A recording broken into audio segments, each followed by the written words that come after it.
Hello, I'm Farnak Amidi, and this is the Fifth Floor Dressing Room, where I get ready with BBC World Service colleagues before they go on air, and we chat about some of the stories they're working on or some of the topics that we find interesting.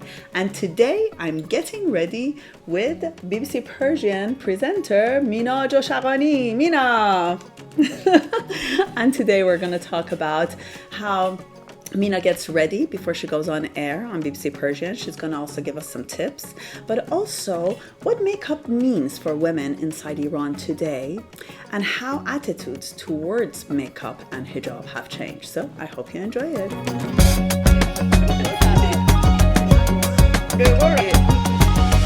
Ta-da! So Mina, you're a presenter on BBC Persian. What kind of programs do you present? I present the Culture Watch, or what we call in Farsi, Tamasha, which is a weekly magazine that is about arts and culture. Oh, yeah, you're right. I forgot that we were supposed to get ready. So we talk about culture, whatever is happening in Iranian cultural sphere or internationally.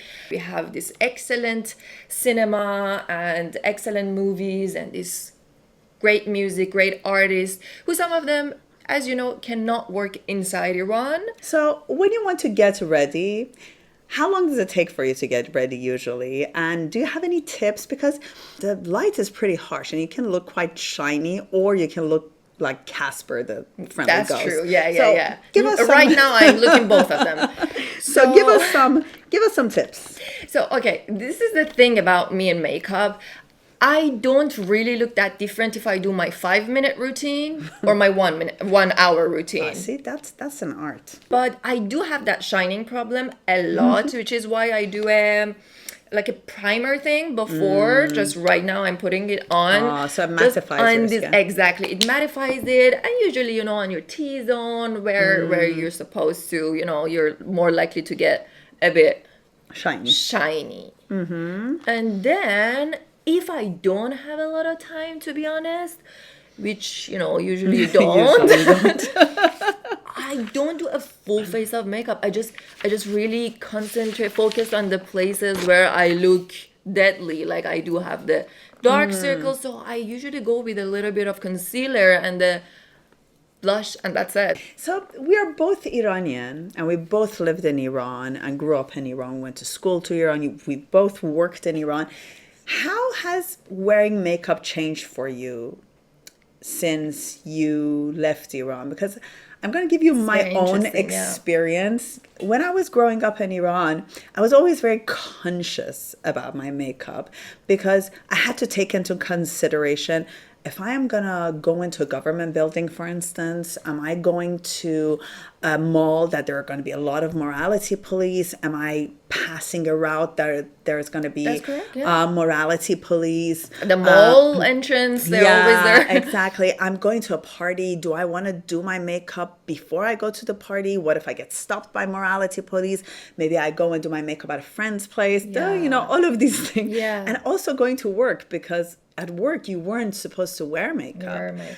So for me it changed a lot. My attitude towards makeup changed and I've become more comfortable with it. What about you? I can see how much I care less about makeup now, and this only just tells me one thing. I was doing it as a protest. I was doing it just when I really didn't need it. When you're the youngest, when I was a teenager, that's the freshest time. Like you don't really need that much makeup, but that's the time that I was most excited. Exactly, obsessed with putting on makeup and doing my eyebrows and everything, which was all forbidden for me at the time.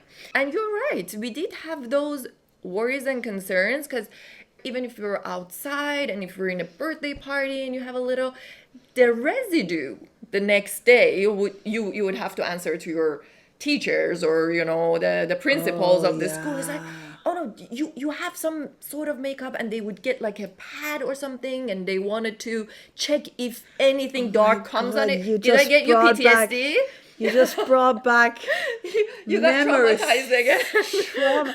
Yeah, they would do that. I had forgotten about those tissues that they Yeah, would give to you and say, wipe it, show it to me. and you're like, I better not have anything dark. Like, So do you remember like the first time you wore makeup? When was it? How old were you? And did you have to hide it? What was the yeah. first element or first piece of makeup that you used? It's really, yeah, it's really interesting because I didn't have a lot of makeup and I wasn't allowed, to be honest. So if I would go to my friend's home, on a rare occasion that I had the opportunity, and if they had makeup, so we would like play with it.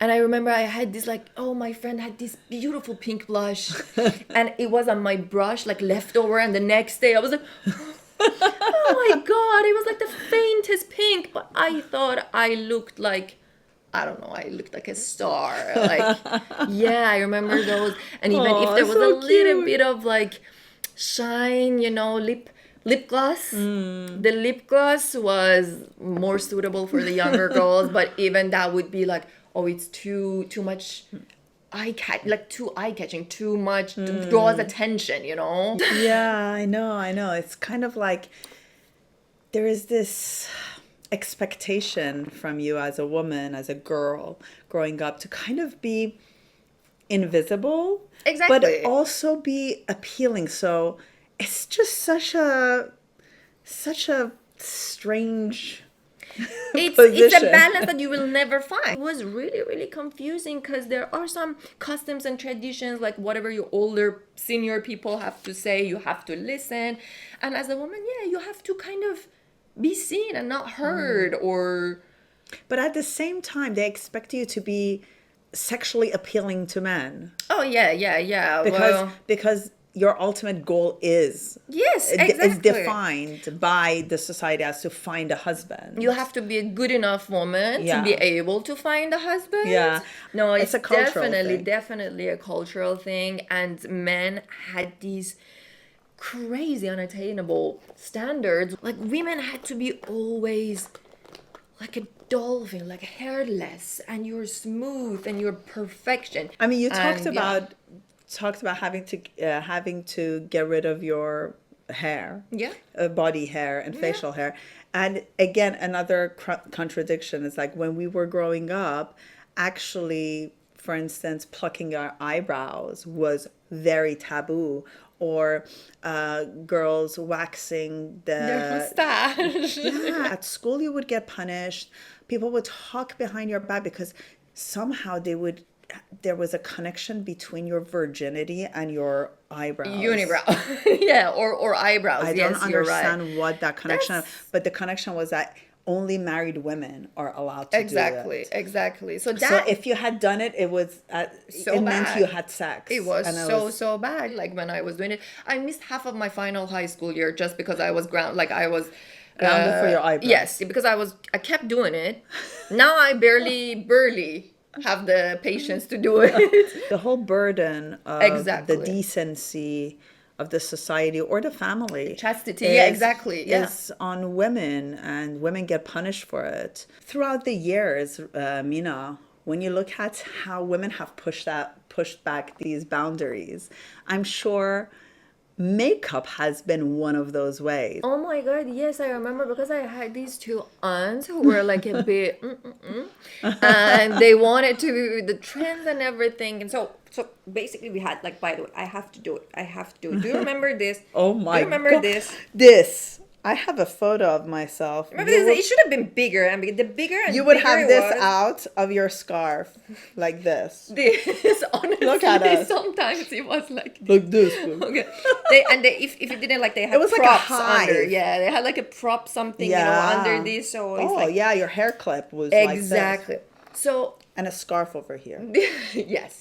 yes, that is it. That's hot. So used to be that like was it. And at that time, I remember, and I was too young, to understand why this is happening. And with my small mind, I was still not understanding it. And sometimes it's shocking to me, how did people put up with it? But then I realized why, because of the prisons and the Yeah. jails and whatever that happens after you violate one of Yeah. these laws. we would go to a party or somewhere in the car. If we are in the traffic at a red light, they go like this.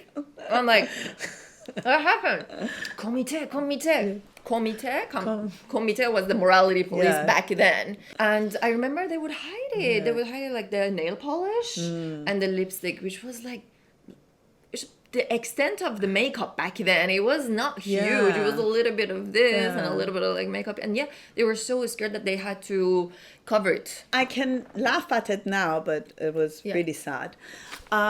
Oh, we Iranians, we always laugh at I mean, our I think misery, you right? have to do it. That's the only way you can survive. I think that's our coping mechanism. Yeah. We always make It's the only- jokes of our You have darkest to. moments. You have to.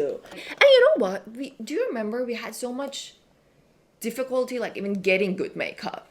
Oh, We weren't getting anything, right? It didn't exist. We didn't import the makeup, so there were Yeah. like some local stuff and not really Yeah, great. and there were always these women in the neighborhood that used to go to Turkey or places like that and Correct. import Exactly. makeup, and they would be like, "Oh, we have this brand, we have that brand. This is the newest trend," and you go and buy from And you them. know, But then it it still changed. and- happens to some extent, to be honest, but like in a really modern today world way. Because So still there are a lot of sanctions. there and are a lot of of brands sanctions. cannot- Exactly. The social media is now helping that a lot. So, what do you think about the trends today? Nowadays, when I see some of the videos of Iran, the cafes and restaurants, I mean, I cannot believe it could be here. It could be Soho. 100%. I look at these girls who are so brave.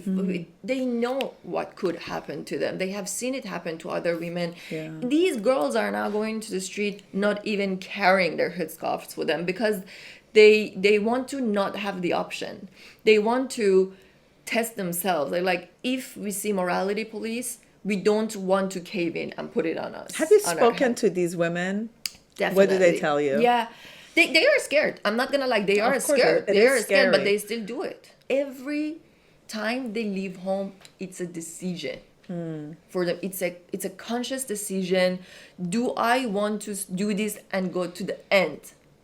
Should I need to? Honestly, don't know how this is working for I them. know, I know. They are It is- sacrifice. Yeah, it's maybe very I know admiring. sacrifice. Yes. It's very admirable and very Yeah. inspiring what Yeah. you see with Iranian women.